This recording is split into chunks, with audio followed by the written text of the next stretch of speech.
আরে বাবা, আমার ছেলে চাকরি করেন, তাই আমি খাবার নিয়ে আইছি। চাচা, আপনার ছেলের নাম কি? আরে বাবা, আশরাফুল নাম। সে যেই হোক, আমি কথা বলিনি, আপনি ওই জায়গাটা দিয়ে বসে লাগেন। যান, বসেন, যান, বসেন।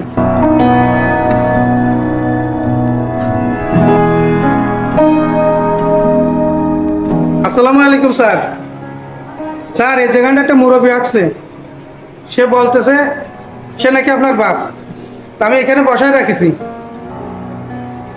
তাহলে আসেন, আপনি আসেন।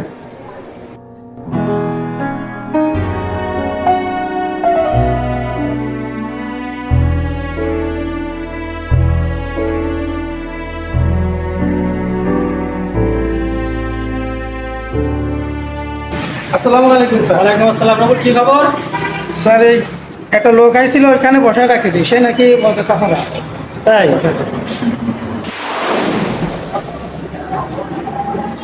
মান সম্মান থাকলো এইখানে চলে আসে আব্বা। এই আচ্ছা রকুল, তুমি ভিতরে যাও, আমি দেখতেছি কি ব্যাপারটা কি। ঠিক আছে, যাও ভিতরে যাও। আব্বা এদিকে আসো। বাবা আইছি। আব্বা তুমি বলা না কনে চলে আইছো, তুমি বলতে পারতে আমারে, আমি গাড়ি পাঠাই দিতাম তোমার, তুমি কষ্ট করে আইছো কেন? আরে বাবা, তুই তো না খেয়ে আইছিস, তাই তোর জন্য খাবারটা আমি নিজে পাক করে নিয়ে আসলাম। ভাই তো পাক করা লোকও নেই। তুমি যে এখানে এই অবস্থায় এই ফকিরি বেশে আইছো, আমার এখানে একটা দাম আছে, একটা স্ট্যাটাস আছে, তুমি এখানে কেন আইছো? আর আমার না বলে চলে আসলে, আজ খাবার রান্ধে নিয়ে আইছো, ও খাবার কি খাওয়া যায়? আমি খেতে পারবো ও খাবার? তাহলে আমার পেটের সমস্যা হবে না? বাবা রে, তুই এত উচ্চ লেভেলে হয়েছিস তা তো আমি বুঝতে পারিনি। বাবা, যদি বুঝতাম তাহলে আমি জীবনেও আসতাম না। তুই এত উচ্চ লেভেলে উঠে গেছিস। যাও যাও, কেউ দেখার আগে তুমি আমার হাতে চলে যাও।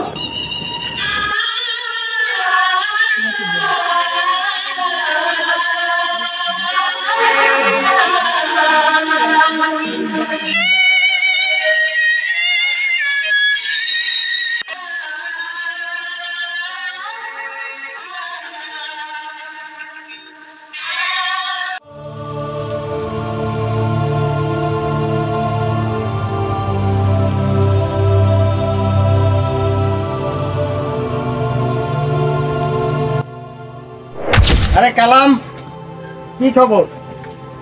এ জায়গায় বসে কেন? আরে বন্ধু, কেমন আছো? আছি আলহামদুলিল্লাহ। তোর কি খবর? আলহামদুলিল্লাহ। বহুত দিন পরে তোর সাথে দেখা। কোন যাচ্ছিস তাই এদিকে? আর বলিস না, ওই যে আমার ছেলেটা আমারে কিছুই করতে দেয় না। একটু বাজারে যাচ্ছিলাম, তাও যেতে দেবে না। এক কথায় আমারে কোনো জায়গায় বেরোতেই দিতে চায় না। এরকম ছেলে যার আছে তার তো সৌভাগ্য কপাল। তুই কোন জায়গায় গেছিলি? এ জায়গায় বসা কেন? কোন জায়গাতে আসলি? আরে আমার ওই যে ছেলে বড় কোম্পানিতে চাকরি করে, সে নিয়ে গেলাম, সেনতে আসলাম, তাই এনে একটু বসে দিয়েছি। চল যাই, বাড়ির দিকে যাই। চল যাই। মনের আশা পূর্ণ হয়েছে। ওই যে ছোট বনে আছে, সেই অনেক আগে বলেছিলি। শোন বাবা, মন দেল দিয়ে পড়াশোনা করিস, কোরআন শরীফটা মুখস্থ করিস। আমার মনের অনেক আশা যে তোরে আমি বড় হাফেজ বানাবো, বড় আলেম বানাবো। এই কথাটা তুই মনে রাখিস। লেখাপড়া শেখ, ধৈর্য ধরে, আর নাহলে আমার মতন মাঠে ঘাটতে হবে। শিখলি এর পরে বড় একটা চাকরি করতে পারবি, নাহলে আমার মতন মাঠে ঘাটতে হবে বাপ। যে লেখাপড়া শিখতে পারলি বড় র্যাঙ্কে চাকরি করতে পারবি। বড় ইচ্ছা আমার, তুই লেখাপড়া শিখে বড় একটা অফিসার হবি। আরে বন্ধু, কেমন আছিস? ভালো। ও, এই কি ছেলে? জি। আচ্ছা বাবা, তুমি কেমন আছো? পড়াশোনা করতেছ তো? ছেলেরে কোথায় পড়াচ্ছিস? ওই ইংলিশ মিডিয়ামে পড়াচ্ছি। ভাই বোরে কোয়ানে পড়ানো হচ্ছে? আমি ওই কোরআন শিখাচ্ছি, হাফেজি পড়াচ্ছি। আরে এখন কি আর সেই দিনকাল আছে বন্ধু যে ইসলামের দিন দিকে টানার এমনই লেখাপড়া শিখেতে হবে, চাকরিবিত করবে। ইসলাম শিক্ষা দিয়ে কি চাকরিবিত করতে পারবে? ডিজিটাল যুগ। বন্ধু, আমি তোর কথার সাথে একমত হতে পারলাম না। ধর তোর ছেলেরা তুই ইংলিশ মিডিয়ামে পড়াচ্ছিস, বড় অফিসার বানাবি, সবই ঠিক আছে, কিন্তু তুই মরে গেলি যে তোর জানাজা, তোর ছেলে কি পড়াতে পারবে? মরে যাওয়ার পরে ছেলেবেলে যে একটু দোয়া করবে, সেটা কি করতে পারবে? কাজেই যদি কোরআন শিখানো না হয়, তাহলে ওই সন্তানের লেখাপড়া ওই দুনিয়াবি চাকরি দিয়ে কোনো কাজে আসবে না। তুই হয়তো চিন্তা করতেছিস যে ছেলে ইংলিশ মিডিয়ামে পড়ায় বড় চাকরি করব, ভালোভাবে শেষ বয়সে খাবো, কিন্তু আসলে তো তা না।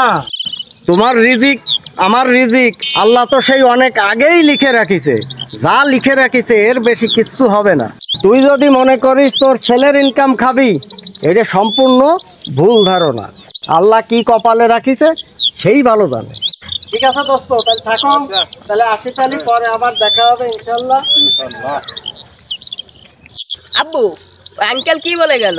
শুধু নামাজ কালাম পড়লেই বলে নাকি রিজিক দেখবে, নাহলে রিজিক আরে হুজুর যাতে ওই কয় নামাজ রোজা করো খালি। আর আমরা আমার ছেলেটাকে একটা বড় অফিসার বানাবো, পদ দেবো, তাহলে তোর আশা তো পূর্ণ হয়েছে। তোর ছেলে তো বড় অফিসার তুইও হয়েছে। তো কইলি রে বাবা যে ওই তোর ছেলে আবেজি করে বড় হুজুর বানাবি, তাই তো তোর আমার থেকে তোর আরো বেশি আছে, যে আশা পূর্ণ আছে। আমার তো আরো কপালে গুড়গুড়া হিয়া আছে। আরে আব্বা, তুমি আমার বাড়ি যাওনি? দেখি দেখি করে বেড়াচ্ছ। এই সেই তোর দেলোয়ার আঙ্কেল, বহুত দিন পরে দেখা হলো, তাই একটু কথাবার্তা করছি।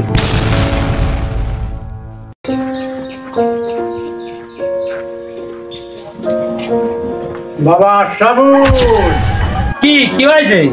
অফিসে যাও, বাদ দেখে তোমার কথা শুনে নি, কি হয়েছে দেখি। আমার সেই অসুখ চেতেছে, আমার তো ওষুধ আনতে হবে। তোমার তো অসুখ জীবনে সারবে না।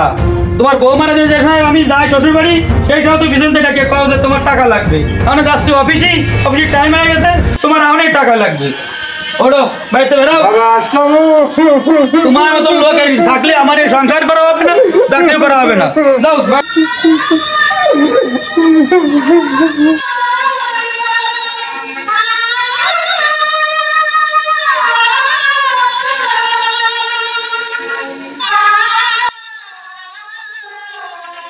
আপনার কি হয়েছে? কি হয়েছে? সকালবেলা ব্যস্ত করছিলেন কেন?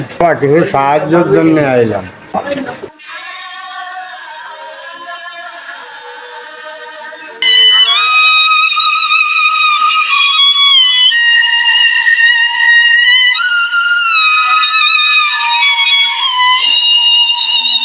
বাবারে আজ 2 দিন কিছু খাইনি, একটু সাহায্য।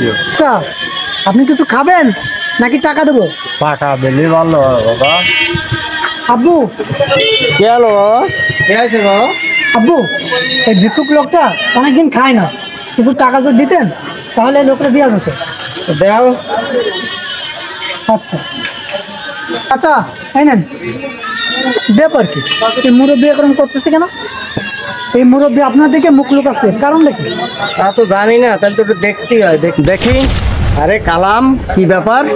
তুই তোর এই অবস্থায় কে বড় নাকি? চাচা, কান্দেন না, কান্দতেছেন কেন আপনি?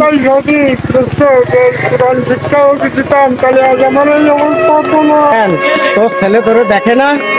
এত বড় চাকরি করে। আমার ছেলে তো আমার একটা খেয়ারও এক জায়গাতে সরাতে দেয় না। ওই সেই মনে আছে তুই বলেছিলি আমার ছেলের আমি ইংলিশ মিডিয়ামে পড়াচ্ছি, আর আমার ছেলের আমি হাফেজি পড়াইছিলাম, সে কথা কি মনে আছে তোর? চাচা, কান্দেন না, আপনার ছেলে নেতা কে আছে? মনে করবেন আমি আপনার ছেলে। আব্বু, চলো নিয়ে চলো। আচ্ছা চলেন, নিয়ে যাই। আপনি আমাদের বাসায় যাবেন। এগুলো দেন, আপনি দেন।